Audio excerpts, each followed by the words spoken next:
I think I'm live. Tried the one time, didn't really work, have no idea what I'm doing.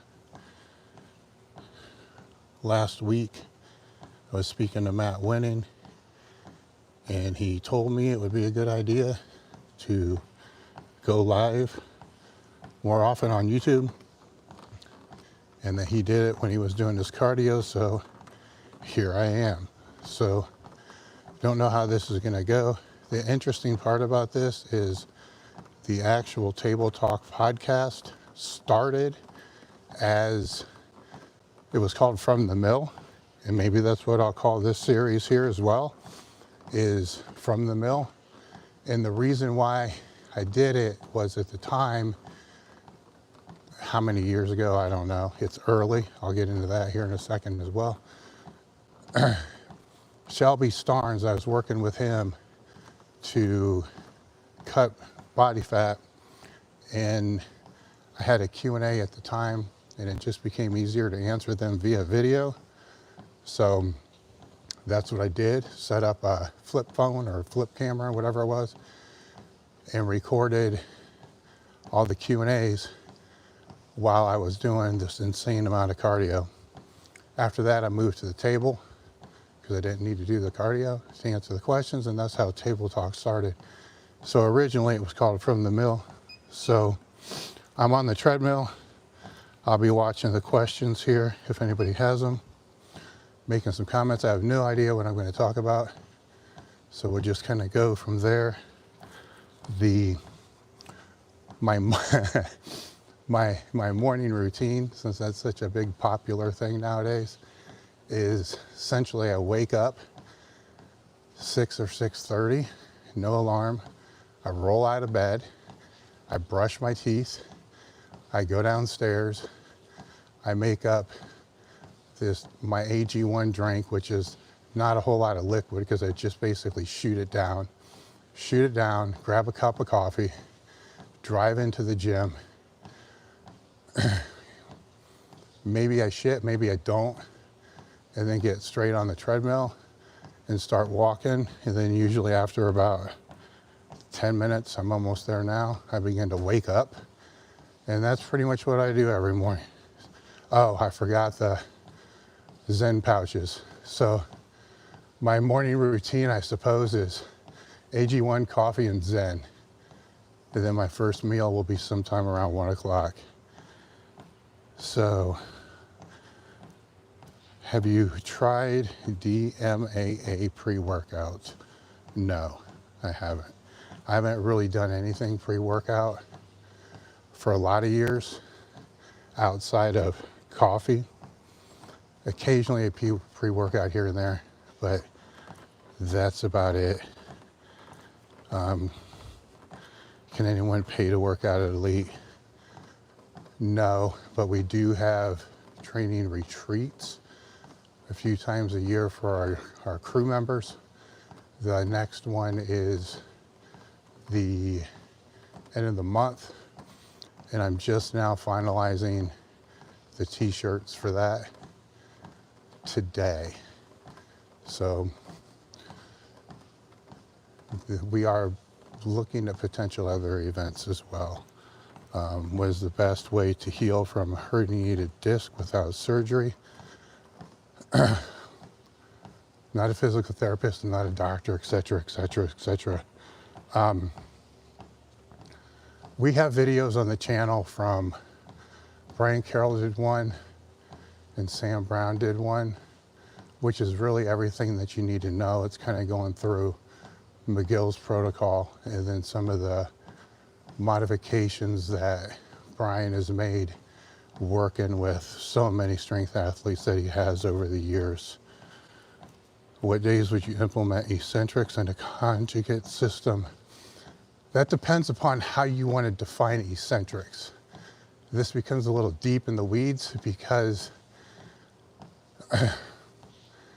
what exactly is that? For instance, one of the max effort exercises people still do and that I used to do, that didn't have a lot of correspondence, by the way, would be a suspended good morning. I'm sorry, this would be a maximal concentric, but a suspended good morning from pins. And with that, you basically get under, you suspend the safety swab bar, whatever it is, you get underneath it, stand up.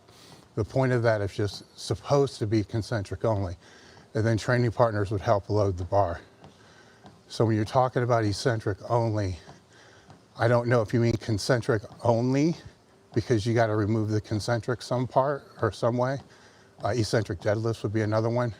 But how would you implement it? If it was to be for maximal strain, then it would be as the max effort exercise.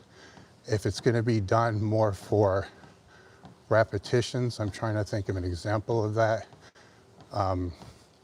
It's really, people confuse this because they'll think that just moving slower on the way down or pauses or tempos will fall under this eccentric only, but you still got to stand back up or you still have to do the concentric. So it gets a little weird with that. The other option would be weight releasers where you can overload the eccentric. So how would you implement those? Either through 3-week phases of whatever you're using it for. If it's a supplemental movement, then probably 3 weeks. If it's more of an accessory movement, maybe over two blocks, so 6 weeks. Thank you for answering the questions, I suppose.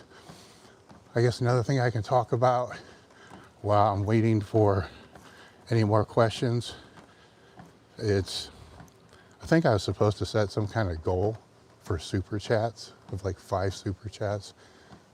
So I just stated that. I guess I'm trying to read a list of shit, then I don't have any notes because I didn't know if I was going to do this or not. Story. Earlier this week, I had a checkup with my, I guess you would call my general practitioner, who's been the same general practitioner for close to 3 decades. And while I'm sitting in the lobby, I gotta bump my speed up, he peers through the window and says I looked human. And I didn't quite know how to take that. Then he asked me if I was sick because my weight was down. Keep in mind, I've been dropping 10 pounds a year for the past 5 years. So the last time I saw him, I was probably 245. Now I'm 235. And it just struck me as odd. And I didn't know, is this a compliment or is this an insult? Then if I go through all the phases of my meathead life, my early meathead life, I guess you would say I was an aspiring meathead. So then looking human wouldn't be something that would have been a compliment.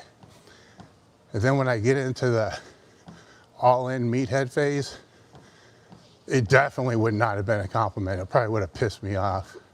Then when I get into the identity crisis, meathead phase, I guess retirement, as Louis used to say, retire from what? But in the retirement phase, still wouldn't have been a compliment. But now I'm in this washed up meathead phase where I think I've convinced myself that health is more important than the actual strength training. So it was a compliment. Interesting story that I had to ponder for a while after the whole thing. I'm taking your advice and training and it helped progress my lift totals in competition to over 100K. Thank you. Okay, hold on. Can you talk about peaking? There's got to be more to it than just lowering volume. With different periodization schemes, there's going to be different peaking methods, but overreaching, yes, it is lowering the volume. The other factors that are going to be associated with that is leading into, it depends when you define peaking. Some people define the peaking as just the deload that you're going to do before max or competition. And with that can be a week or 3 weeks. I would define the peaking is the things that create the overload that needs the deload. So if you take it back to where I would say the peaking would start, and if it's conjugate, some people would call it circa max, some people would call it other things. That would typically be the 3 to 6 weeks leading up to it. And through that phase, there's going to be accumulated fatigue, systemic fatigue, and damage. It's natural. I like to say the healthiest person that goes into a competition is typically the person that's going to win or have the best results. And that's because there is going to be a certain degree of accumulated damage going through that phase. So if you get through that phase, then we start talking about that deload phase. It's doing everything that you can to, I don't want to say fix, but mitigate all those issues. So if it's bicep tendonitis or low back pumps or whatever it is, during that time period, there should be passive and active recovery modalities, if needed, to be able to help with that. During that phase, you want to be able to, while it is peaking, you want to maintain your work capacity, which is why there should be some type of cardio in the program at all times. And then you will pull it down some before the competition. Some have better results using lower percentages during that. Instead of, for instance, some people may do their last deadlift 2 to 3 weeks out, their last heavy squat 2 weeks out, last heavy bench 1 week out. Other ones will put in sub-maximal work, say in the 60 or 70% after those top sets, just to be able to maintain movement pattern and technique. Other things that are associated with the peaking outside of that would be visualization. Everything should be mentally ingrained. Strategy to a degree, as long as it doesn't create more stress, but strategizing, what the openers are going to be, what your different attempts are going to be, what different scenarios are going to be. Again, the big caveat here is as long as it doesn't create more stress. And that's all I can think of right now because I don't have notes.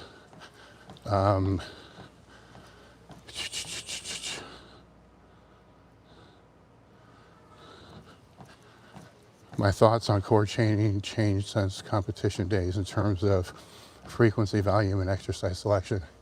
Yes, that being the core work when I was competing consisted of pretty much just hanging leg raises and pull down abs. The hanging leg raises more so for lower back distraction than anything else. The pull down abs more for rooting and bracing than anything else. What I would put in would be more static work, things like planks, some of the McGill 3, but done properly. Here's the thing with, and dead bugs and stuff like that, but here's the things with planks that's so misunderstood, it's ridiculous. When I have people out for train your ass off, I would say 99% of the people don't do planks or even the dead bugs as they should. So with a plank, for instance, everybody kind of knows what that is, and you'll know what the position is. You want to create as much tension as possible during that plank, which means you need to intentfully drive your elbows towards your toes while driving your toes towards your elbows as hard as you can while maintaining that braced position. You do this correctly, a few seconds is going to be a bitch, and it should be a bitch. The goal would be able to slowly progress that up into whatever the maximum strained repetition you could ever do would be. Say anywhere between 10, 12, 15 seconds, maybe at the most. 15 seconds is a fucking grind. But once you get to the 15 seconds, then find a way to increase the intent even more. All right, so waiting for more questions to be able to come through here. What else can I talk about since I have no plan? I suppose real entrepreneurship would be a good one. I'm not on socials as much as people would think. I basically open Instagram, scroll a few times. If I see something that has an Elite FTS product, I'll share it to my story, or somebody I know I share it to my story, post once or twice a week, look at DMs, and then I'm out. But a lot of what I see is this, what I would call entrepreneurship bullshit, which is just absolutely stupid and fucking insane. It's worse than the training stuff, to be honest. So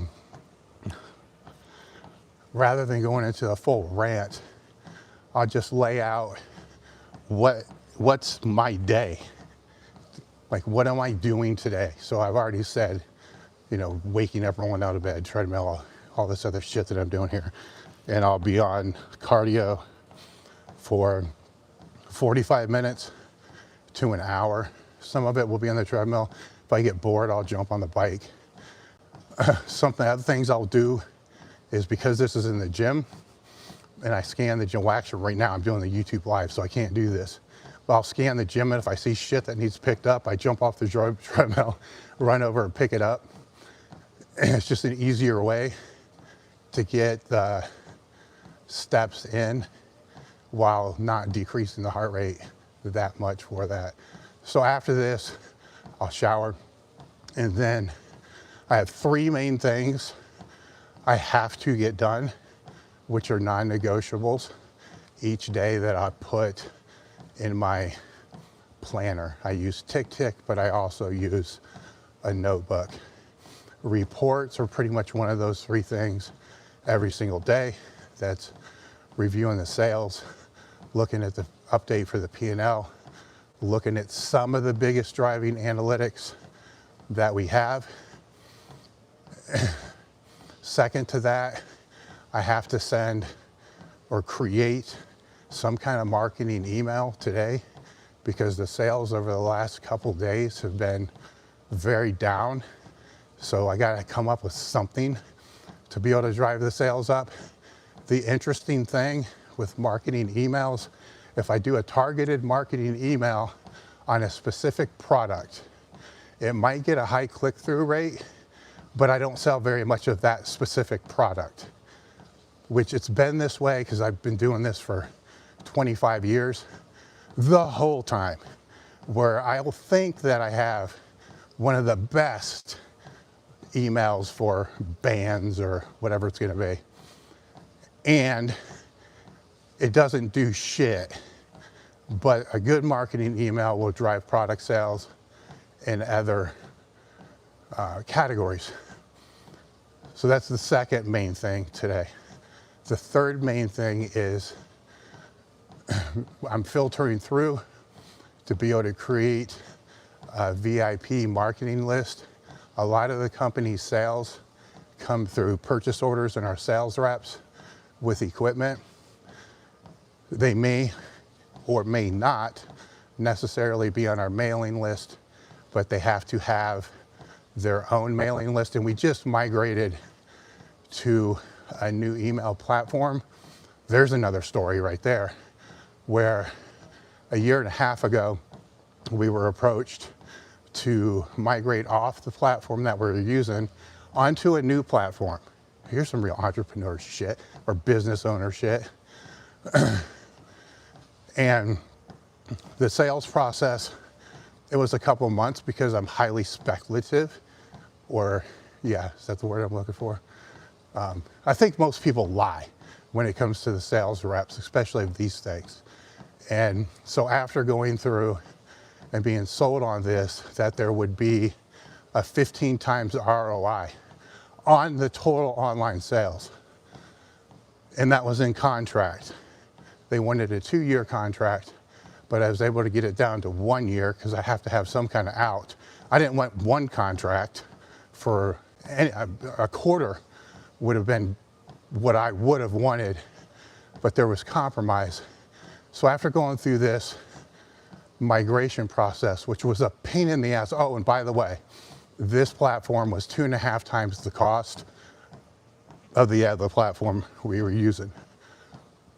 Once we migrated over, there was a downturn, which I can kind of see it for a month. But the downturn on the second and third month, our online sales were down 40%. And I'm not saying it's all because of this platform, but a lot of the sales are driven by the email marketing. So at that point, it was trying to work with them on all their strategic plans, which none of them worked by the fucking way, to be able to rectify the situation. Long story short, that year contract expired last month. So now we're back to the platform we were originally using for the past decade, and sales are starting to pull back up for less than, well, if it's 2.5 times the price, so for 40% of the price, more of the ROI. In hindsight, if I was to go back and negotiate this again, contractually, if they did not hit what they said they were going to hit, I should have negotiated some type of refund back in place for that. So, learning experience. If you ever get caught into something like that, always negotiate some kind of clawback if you suffer ramifications because of that. Okay, back to what I'm doing fucking today. So I got those 3 main things. Under the 3 main things, then there's a tag list of to-do shit, which I avoid until I get through those 3 main things. I have to approve the design for the training retreat t-shirt. I don't have it in front of me. There's a bunch of shit that you wouldn't expect that I do. I think there's a few products that need to be loaded, copy. There's coming up with a new commission structure for podcast sponsors. At some point, hopefully, I'd like to be able to get out of here and go to the range. It's been too long to be able to do that. Then tonight, I have to prep for the podcast tomorrow. That's in there. I'm meeting the guests tonight for dinner at 6, which will help with the prep. And yeah, so that's pretty much my day, where the entrepreneurs, I say that term loosely, because to me an entrepreneur is somebody that started and exited multiple businesses with success. So I guess even if it's failure, I suppose they can call it entrepreneur. Business owners are people that run a business for a longer period of time, and there's a big contrast between that. But these fuckers will make you think, you get up with that stupid morning routine for 2.5 hours, and then work for 2 hours, and then the rest, I don't know they never really say what the rest of the day they do. I guess they just pick their ass and watch Netflix, where the reality is I'm checking emails while I'm on the treadmill, so I'm working from 7 a.m. until I try to get to bed at 9:30. In some form or another, I'm working that entire time, and it's been that way since 1998. All right, so see if we have any. Oh, the advice on the contracts, by the way, I'm not an attorney. I need to kind of put that out there. But the other thing with the contracts is read them, and then, I mean, you think that's obvious, right? Read them, then read it through again with a highlighter, give it a day, go back with a fresh set of eyes, and read it again. And if there's links in the fucker to things that are like terms and services or something like that, it's a lot easier today because of GPTs. you got to read that shit too. Because a lot of times they're going to have links that go someplace else. They got a whole bunch of other shit that has stuff in there.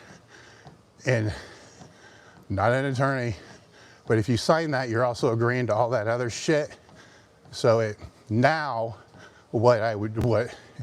because I'm doing that with one right now, is I still kind of go through that first process, but then I'll throw it into a large language model. Currently, I'll use either GPT 03 or 04. I'll also throw it in Grok. I'll also throw it in Gemini and all the deep models, and then kind of pull all that information into, I'm on a Mac ecosystem, so I pull it into a note, which is a ton of information at that point. And there's a lot in there. And I forgot a step. With each one of those things, the prompt that I'm writing is to review the contract, it knows the business because the memory I already uploaded all that shit. Then I'll ask it to ask me what questions it needs to know from me. And then that's when I'll get the outputs. When I get the outputs from all of them, I'll put it into a document, create a PDF of the document, and then repeat the process again with each one of those things, because now as reference, it's got the suggestions from all the other models, and put that in there and go that route. With large language models, I'm not like a programmer and shit like that. I've just been using a lot of them since its inception because it can help with training programming. And I actually have my program as a project in GPT that I uploaded pretty much all of my Conjugate stuff. I uploaded a lot of high intensity DC training, that type of shit, old training logs, all of that I popped into there, then asked what questions it need, it threw back, asked me when I can train, what the goals are, then it throws out a template. I'm not using it as a training log, but when I first started doing this a year ago, the template was okay. Now the template is like, what the fuck? It's really good. And there's also, I will also use it to review my labs before I see my physician or before I see Merrick Health, which I see them for the follow-up next week, I believe. And that will allow me to have better questions for that. I just recently, because I don't think a lot of people understand just the simple shit that you can do with that saves a ton of time. So one of the things before I saw my general practitioner earlier this week was I took photos of all of the supplements that I take and the supplement labels. Just because I'm lazy, I suppose I could have went to their website and actually pulled the labels. Pulled all of those into ChatGPT and asked it to make a list of all the micronutrients and probiotics and nutrients that are in this and combine the list, because some products are going to have duplicate items, and I wanted to be able to, because my physician is very, very good, for my physician to know exactly how much of each micronutrient I was taking, to be able to do that. And then it spat out a list of all of those combined. And in one case, the company that the product I was using, it was First Attachment. They're no longer around, but essentially the same product Justin sells through Troponin. So it searched the web, realized that's no longer around, found the comparable brand, which was Troponin, found the label, and then put that in there as well. And so boom, I had that. All right, so what else do we have here? All right.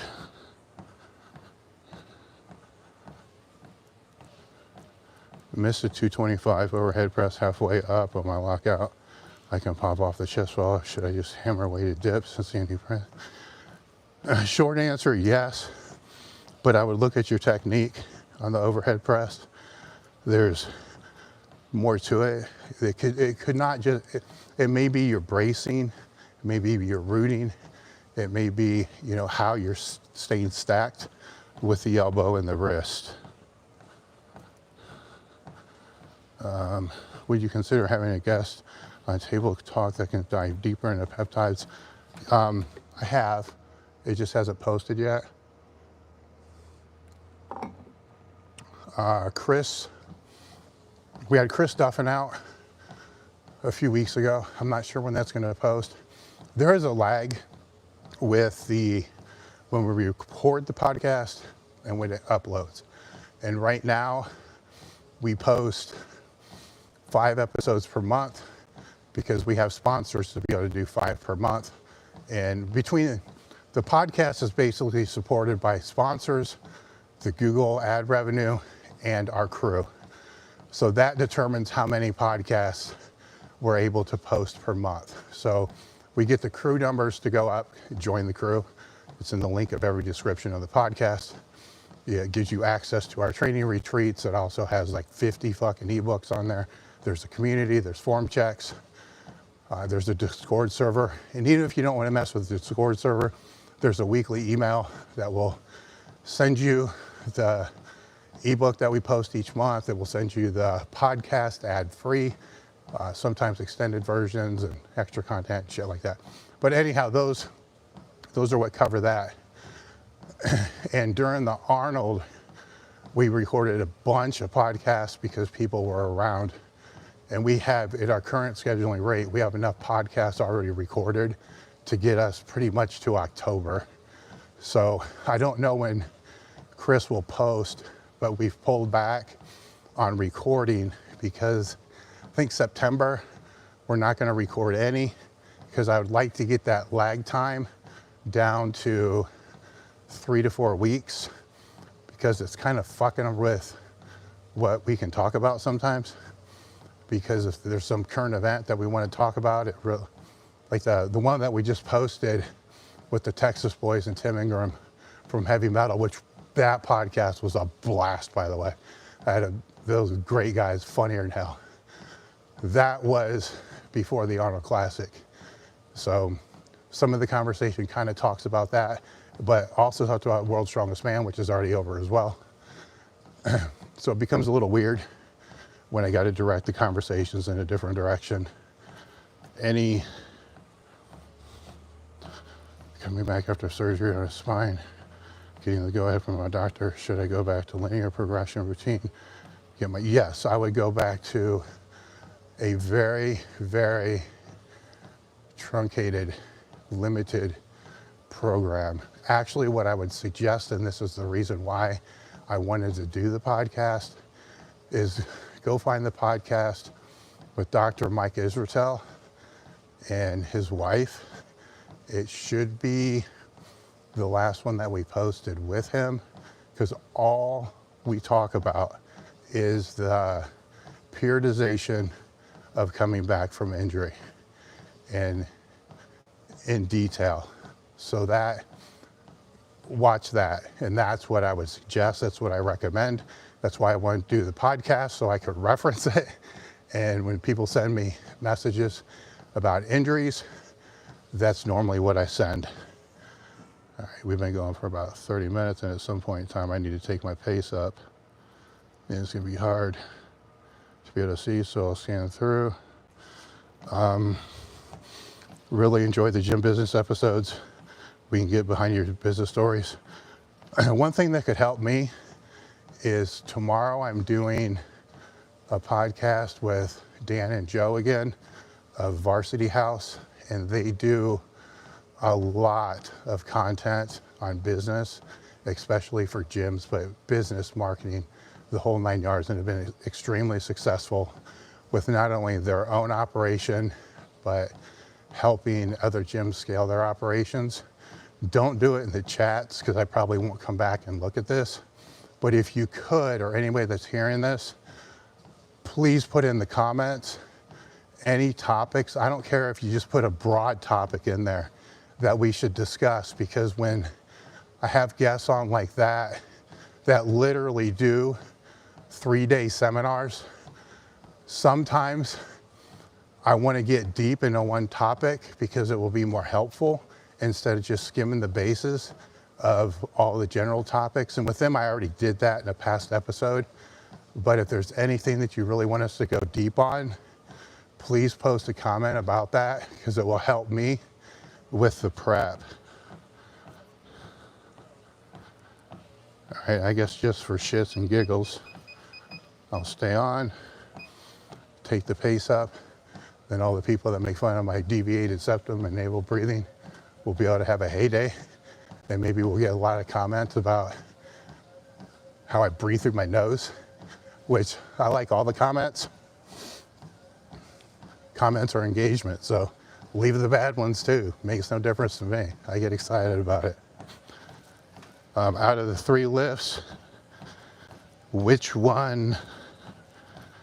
Oh, fuck, I can't read that because I'm bouncing up and down. The most interesting and exciting, you know. Out of the 3 lifts, boom, boom, boom. Fuck, I'm gonna slow it down just to answer this because the camera's bouncing like crazy.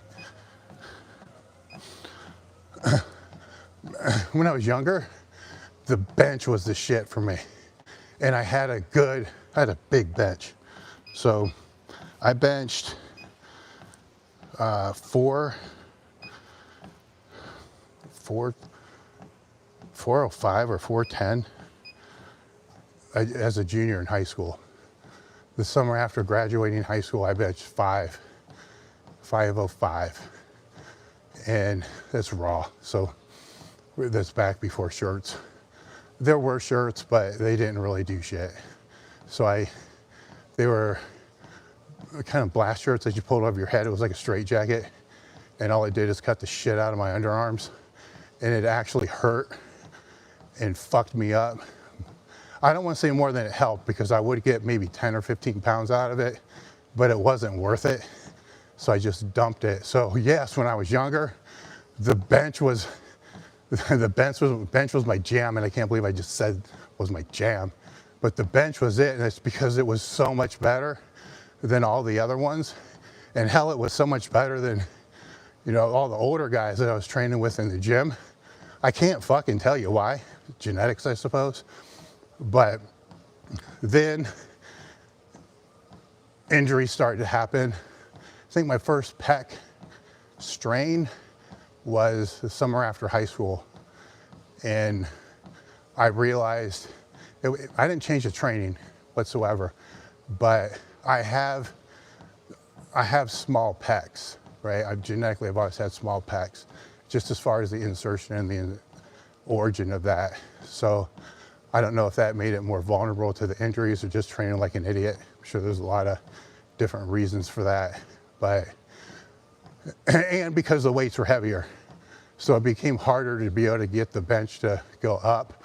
And then bench shirts kind of became part of the equation, and that changed that as well. So after that, I always loved the squat, but it was secondary to the bench. So I would say mid-college, I did this bodybuilding thing for a few years. And so none of the lifts really, I like squatting a lot then too, because I was good at that, especially compared to the other bodybuilders. And then when I came back into powerlifting, the squat, it was always the squat. And a lot of it, I think, looking back in hindsight, is all the programs that I developed for myself and for the small crew that we'd be working with, all had to be based upon the squat waves, or how the squat was cycling, because it took the most out of you. So even with the conjugate system, you know, the place I start is whatever the squat wave is going to be. If it's 3 weeks, 4 weeks, or 5 weeks, 3 week, I think is way better. I'll start with that 3-week squat wave. Then everything else gets filled in around that, because it takes so much out of you. But the squat, man, I love the fucking squat. So it's even today, I can't squat with a barbell. I squat with specialty bars. But my entire training is based around what I want to be able to max on. This year it's a spider bar again, on the spider bar sometime in Q4. So that determines everything through the full year, including the stupid conditioning phase I'm in now. And then it will progress into a few different strength phases, transition phases. But that keeps me accountable to doing all the shit I don't like to do, like this, and a lot of the accessory shit I need to do during the week with that. So the squat is the shit out of all of them. There's no better strain than that. The deadlift, I despise, have always despised it during my first powerlifting prep, despised it all the way through powerlifting, and despise it now. No real reason for it, it's just I fucking hate the deadlift, so it's as simple as that. All right, so fat loss without strength loss.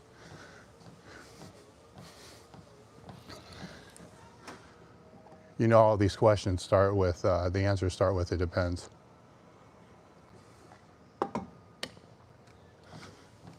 You can go what I would call the bodybuilding route. Lose slow. Basically, the easiest answer for this is however you go about doing it. Lose weight slow. You know, if you're older, say if you're the washed up meathead and you're trying to lose weight, and take your time. The thing that has been most successful for me, and I've gone up and down a lot of times, this time I won't end up going back up again, was all the other times I was trying to maintain as much muscle and the most aesthetics as possible. So I'd use different bodybuilding coaches to be able to help with that, namely Shelby Starnes, Justin Harris, John Berardi, and John Meadows, all to kind of learn different modalities and how to be able to do that. And I like the carb cycling part of it. It takes a little bit more planning than more conservative Meadows. But the way that I've been able to pull it down since 2021 maybe, it's really fucking simple. I just get on the scale every day in the morning, and when I first started this, when I got on the scale, it was like 280, 288. And in my brain, I said, whatever you do, just don't weigh over 288. So if I got on the scale the next day and it was 291, then I just watched what I ate a little bit more that day till it kind of got back to 288. And then over a period of several weeks, it's like 285.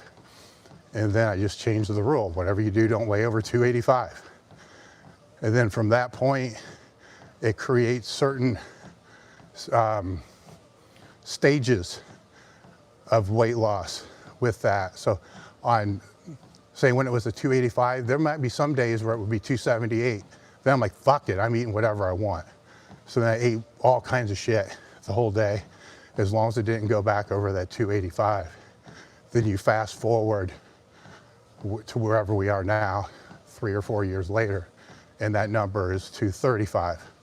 And it's 240 probably was a stage that stayed for 5 months. And now the 235 is probably gonna stay for just about as long. I don't know how low I wanna take it. I'm getting a little conflicted with that right now, because old school meathead in me, you know, anything under 200 pounds is a female. And so then you gotta ask, well, then what's 215? So I don't know. I'm just gonna keep going the same route as I go to be able to pull it down. So I want to, sometime, I think, I don't have my calendar, I'm going to do an official AMA on, I don't know, sometime next month. When you guys see that posted, put your questions in the comments. And with those AMAs, I'm able to think a little bit more on what the answers are gonna be instead of walking on a treadmill and just throwing shit against the wall and seeing what's gonna happen. The more questions, the better. And we will, so I was gonna say, we'll see you then, but it's like I'm forgetting something. Right now at elitefts.com, we have the promotion that's running just 10% off site-wide, and that includes everything, including equipment. So make sure to head over there. Most popular products that we sell online are the bands and wraps and straps, the apparel. You know, all this stuff helps the podcast. With the bands, we're working on a manual right now, because when most people think of bands, they think of, you know, face pulls and squatting against bands, benching against bands, reverse bands and shit like that. But bands can be used for flexibility, they can be used for mobility, they can be used for distraction. And I think the distraction part especially is something that gets way overlooked. It can be super beneficial. We have articles on the site for that. We probably have videos on YouTube as well. So thank you guys. Leave the comments. We'll see you next time. I got to figure out how to stop this thing. Click the X.